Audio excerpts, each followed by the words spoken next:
Station येथे वाहनांचा अपहार किंवा वाहनांच्या संदर्भात फसवणुकीच्या अनुषंगाने गुन्हा दाखल होता, ज्याचा तपास गुन्हे शाखा घटक 5 चे सहाय्यक पोलीस निरीक्षक शरद पाटील, पोलीस निरीक्षक सलील भोसले आणि त्यांची टीम एसीपी शेखर बागडे यांच्या परीक्षणामध्ये करत आहे. ज्या गुन्ह्यामध्ये संदीप शेट्टी राहणार उलवे, नवी मुंबई याला अटक करण्यात आली आहे. त्याच्याकडून एकूण 32 वाहने, जवळपास 2,44,40,00,000ची वाहने जप्त करण्यात आलेली आहेत. संदीप शेट्टी हा सध्या न्यायालयीन कोठडीमध्ये आहे आरोपी. यापूर्वी त्याच्यावर 2021ला नवी मुंबई परिसरामध्ये 3 वेगवेगळ्या पोलीस स्टेशनला फसवणूक, अपहार किंवा या संबंधाने गुन्हे दाखल आहेत.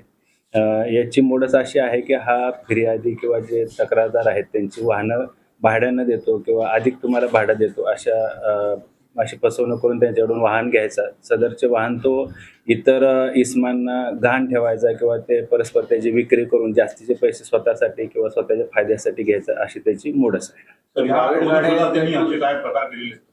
यापूर्वी या आरोपीनं अशा सेम प्रकारचे गुन्हे केलेले आहेत, ज्यामध्ये 2021ला नवी मुंबईच्या वेगवेगळ्या पोलीस स्टेशनला त्याच्यावर गुन्हे दाखल. प्रायव्हेट गाड्या आहेत का टुरिस्ट गाड्या आहेत? प्रायव्हेट देखील आहेत, टुरिस्ट देखील आहेत. आता सध्या 32 वाहनं जप्त करण्यात आलेली आहेत. यामध्ये अजून वाहनं जप्त होण्याची शक्यता आहे. सदरची वाहनं त्यांना छत्रपती संभाजीनगर, जालना, बीड, उस्मानाबाद, त्याचबरोबर पनवेल, कल्याण, परभणी अशी महाराष्ट्रामध्ये वेगवेगळ्या ठिकाणी वाहनं गहाण ठेवली होती किंवा त्याची परस्पर विक्री केली होती. तर हे संपूर्ण करण्याचं शिक्षण किती आहे आणि त्यासोबत अजून कोणी होते? त्याचं वय आहे 38 वर्ष. राहणारा तो उलवे, नवी मुंबईचा आहे. त्याची मोडस ज्या सांगितल्याप्रमाणे वाहनाच्या संदर्भात फसवणूक करण्याचं आहे. अधिक फायदा किंवा स्वतःच्या आर्थिक फायद्यासाठी हा गुन्हेगार असल्याचे निष्पन्न झाले. अजून वाहनं निष्पन्न होण्याची शक्यता आहे. सर, याच्यासोबत अजून काही साथीदार आहेत का? सध्या प्राथमिक तपासामध्ये हा आरोपी निष्पन्न झाला आहे. त्याचे अजून कोण साथीदार आहेत का, त्या अनुषंगाने आम्ही अधिक तपास करत आहोत.